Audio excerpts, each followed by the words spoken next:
Hey guys, welcome back to another one here at Bottom Dollar Build. If you guys are ready for an action-packed part, probably not going to be it. A lot of miscellaneous sanding and stuff. What I'm kind of learning about this project is just kind of some boring stuff on it, you know. I can't really, you can't make sanding and Bondo work exciting. So the next one I get into, I want to do a lot more fabrication, a lot more building, you know, kind of out of the box. But we're going to get this truck done first because that's what I want to do, so let's get at it.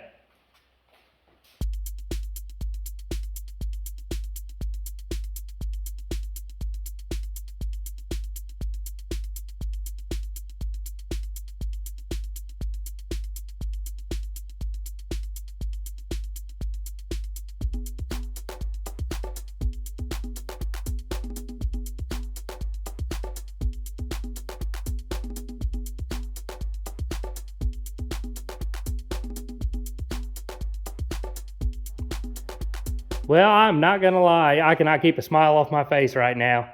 That primer turned out super good. Can't have any type of paint job without a little hiccup or two. Had a run there, had my tape blow out, got a little overspray on my bushing. But other than that, everything laid down good. First gun I was using was not putting the paint down. I don't know if you could tell by the time lapse, it was coming out super slow. Ended up, switched to a second gun, night and day difference. It laid it down a lot thicker, a lot smoother. And when that primer was still glossy, I could look over my bodywork in my areas, and everything looked super good.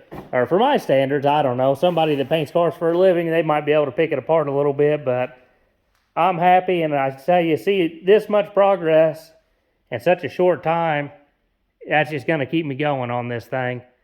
Now the cool thing is I can get this truck backed out of here. Then I can just start working on my fenders, my hood, my cowl. And I'm going to have so much darn room in here without this truck, I'm not going to know what to do with myself. So next time you see me, hopefully this truck will be backed out of here. All right, so here's the garage without the truck in. It opened up a lot of room. Still got a mess over there. I probably need to get rid of a few of them. But here's all the parts I'm getting laid out, trying to figure out which is better. This passenger fender I think is going to be pretty good. It's got a few problem areas, and as I go to sand each one, I'll show you what's wrong with them. There's the two cowls there. I think I'm going to use the gray one because that one's got flaking off paint, had to go all the way to bare metal. I think that one I'll be able just to kind of scuff up, and I think it'll be just fine. There's the lower piece there, and then here's the fender I'm starting on now. And it's really not too bad. I was playing around blocking it the other day, just trying to find if it had any low areas or not, and I could see right up here I had a little bit of a low. Nothing horrible though. But the big problem on this one is right here I had a pretty good dent. They had tried to Bondo over it, but I'm going to try to pull that out a little bit. But other than that, it's not horrible. And even that dent ain't too bad. I don't think it's going to be too bad to fix, especially with everything I did on the cab. But going on down, the fender, everything looks nice and smooth. And the next little problem area we have is right down here. And again, not too bad, just a little bit of hammer and dolly work around that corner. But at least it's down low. No one's really going to see it too bad. So that's it. Two little areas. There's a couple deeper scratches on this thing. But big thing today is going to start DAing it down and start trying to work on them two little spots. So here we go.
Well, this is not looking too bad. As you can see, there's a couple layers on this old fender. Got a black layer, brown, gray, a lighter gray, and then a yellow, and then there was another gray, and then red. The red coming off just easy. I mean, it's just not even hardly on there. The primer right underneath the red comes off pretty easy. The yellow, super tough stuff, not wanting to sand off. So I think I'm gonna leave it. I tried to get my problem areas there down to bare metal for me to start doing work on it.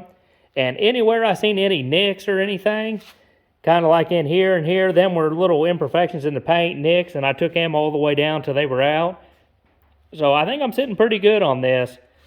I might try to block sand it a little bit and make sure I got a couple, there's 4 or 5 layers, make sure them are all decently level. Fix my problem areas and put her in primer. So not too bad, going along good.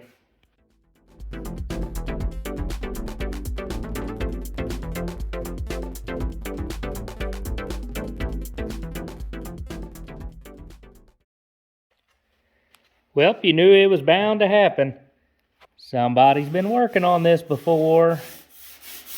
Got a Bondo here, and you can see they left some big old gnarly air pits in this thing. And also, they put it over top of primer, and you can see me sanding. It's not a smooth edge there at all. It's coming up, it's not stuck well. So I think the best thing would be to take that all the way back down and try to do it right. See how deep it is too. And I might have to pull it a little bit before I put Bondo, but no big deal. Found another little thing here. I don't know if you can tell, but this right here is bent in. It's bent like a horseshoe. So I'm gonna have to get that pulled down, try to get this level here. And plus it's got a little bit of roughness there, which I kind of seen that earlier, but always gonna find a little bit more. I think there's some more Bondo hiding over here. I don't know if that's Bondo or what that is. I haven't seen anything that blue color, but it's feathering out. I mean, it looks okay, so I think it's gonna stay.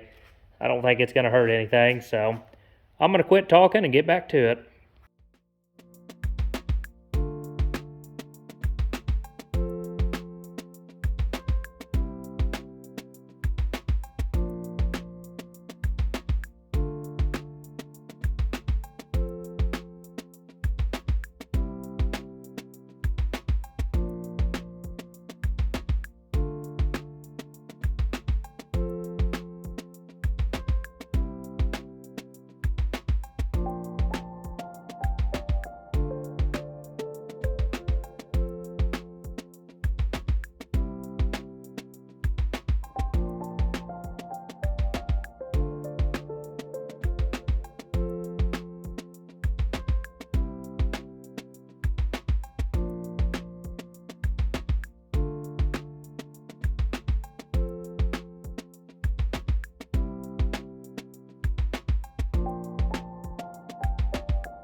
Moving right on along to our next piece here.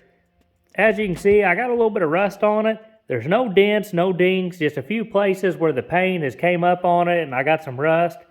I'm gonna hit it with that wire wheel, get all the loose off of it, sand it by hand, spray a little converter on it, and then this sucker should be ready for primer. Should be a pretty straightforward piece.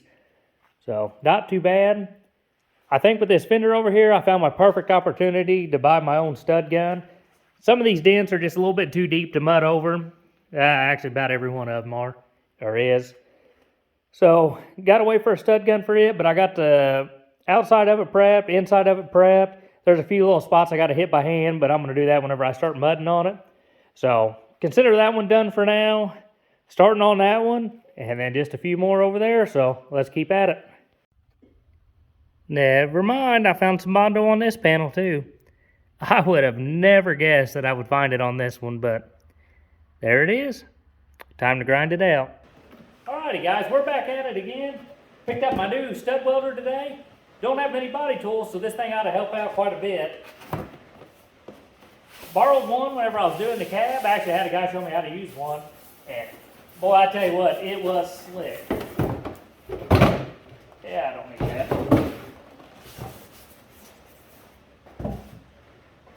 It was not bad. $109, I believe. Came with the slide hammer, studs, gun. So if everything works, it ought to work out pretty good.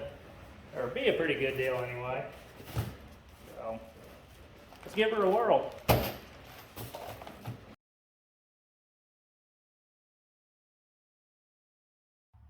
Well, I gave her a whirl and did not work out too bad. Got these dents pulled out. The only thing is, I'm going to give this gun over here probably a 6 out of 10.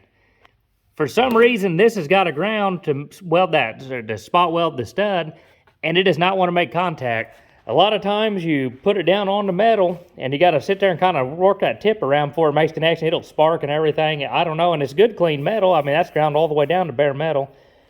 Don't know what's up with it, but don't know where I set it at. Set it somewhere in my very organized garage. There it is. This slide hammer, I give it about a 2 out of 10. It's got this little wheel here, and if you can see it, it's kind of cantilevered. It's drilled off center, and that's what bites down on the stud. Well, it's a pain to get to bite down on the stud, and then once it bites down and you pull it, then it's wedged, and the only way you're supposed to get it off is you're supposed to push it back into the dent to move that, which makes your dent back. So you end up having to cut them with a pair of dikes to get it free and then get it out of there. No big deal though. I mean, for me, it's working for what I need.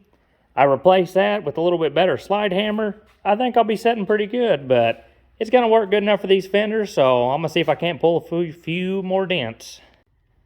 You guys thought I was going to pull a few more dents. One more thing I wanted to add. This fender had Bondo down in here.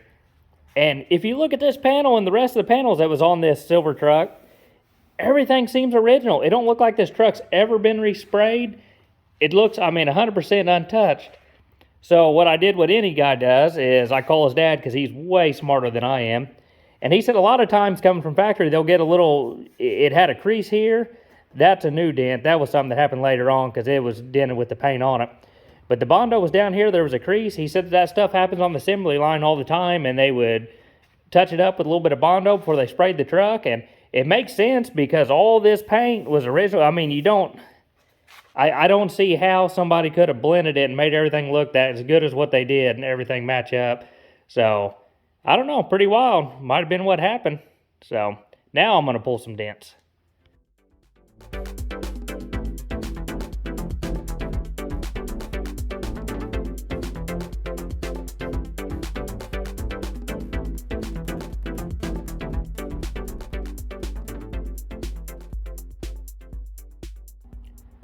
All right, fair enough. Got most of these dents out. That one there was a pretty nasty sucker. I got it pulled most of the way out. It's still just a hair bit low. Had one of my studs pull a hole in it. No big deal. I got to do some welding anyway. So it's pulled. I had a bigger dent up top here. Got it pulled out most of the way. Just got to cut and grind that off. Had a little nick here. I got it fixed. Well, not fixed. I put a little bit of Bondo over it, so that should be good. Had a little bit of rough spot down here. Got it covered up. Just trying to show you guys what all I got going on so I don't have to keep talking and I can just get to work. This one here, it's high up here. And then I got a nick there. I don't really know exactly how I'm going to get that out. But that's the last thing on this fender. Then it's all going to be Bondo work after that. This fender here, got studs welded in various places. Got all the dents pulled out there. I got a little bit of a rust problem here. I got to weld a little patch in. Nothing too major. Got a little rust starting there. I don't know what's going to happen whenever I grind it. But other than that, this fender will be ready to go. I got a hammer and dolly out the bottom there. You can see where it's bent in. Nothing too bad. This little trim piece here, I got a little bit of Bondo smeared in a bad area. I had to do a little bit of welding on it, but everything is ready to go. So now I'll be doing a little bit of metal work on that, a little bit of dolly work on that, welding a little hole on that, sanding, a whole lot more sanding and maybe get the doors in here and see how they're looking. But this will give me a good start for today, so I'm gonna get going.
Alrighty guys, we're going to stop that one right there. Don't really know with doing all the same stuff where to stop these at, so we're just going to cut that sucker right there and call it a day. But I tell you what, none of this would be possible. We hit another milestone of 1,000 watch hours, but it's all due to, I got a brother-in-law who does all the editing for me. His wife makes the beats that go behind the time lapse, and I got a wife that supports me and lets me sit out here and do all this work. So without all them, this wouldn't be possible. It's been a long journey, but I tell you what, I'm enjoying it. I'm having fun, so hopefully see you guys at the next one.